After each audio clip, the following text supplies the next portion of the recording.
Father. അല്ല, ഇതാര് തോമസോ? ഇല്ല, തോമസ് കുട്ടി വന്നില്ല. തോമസ് കുട്ടി 4 മാസം ഗർഭിണി ആയതുകൊണ്ട് ഭാര്യയും കൊണ്ട് ആശുപത്രിയിൽ പോയി. സോറി, 5 മാസം. ഇത് മഹാദേവനാണ് ഫാദർ. ഇത് മഹാദേവനാണ് ഫാദർ. ഇയാൾ തോമസ്, സെയിന്റ് തോമസ്, തോമസ് ലീഹ. കണ്ടാലും കേട്ടാലും വിശ്വസിക്കില്ല. തൊട്ടറിയണം, തൊട്ടറിഞ്ഞാലേ വിശ്വസിക്കൂ. ഇല്ലടോ. ഇയാളുടെ മനസ്സെന്താ ഇപ്പോൾ പറയുന്നത്? ഐ എം സോറി ഫാദർ, എന്നോട് ക്ഷമിക്കണം അല്ലേ? വല്ലതും പറയാനുണ്ടെങ്കിൽ പറയടോ, ഇല്ലെങ്കിൽ മെനക്കെടുത്താതെ പോ.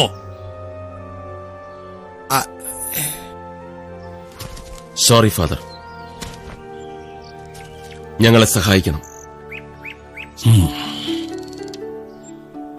Bless you. You are blessed. ആരുടെയൊക്കെ അനുഗ്രഹമുണ്ട് നിങ്ങൾക്ക്. She is all right. ഒക്കെ നോർമലാ. Thank you doctor. പിന്നെ കൂട്ടുകാരൊക്കെ എവിടെ? ഫാദറിനെ കാണാൻ പോയിരിക്കുക. ബംഗ്ലാവൊക്കെ ഒന്ന് വെഞ്ചരിക്കണം. Okay, all the best. Thank U.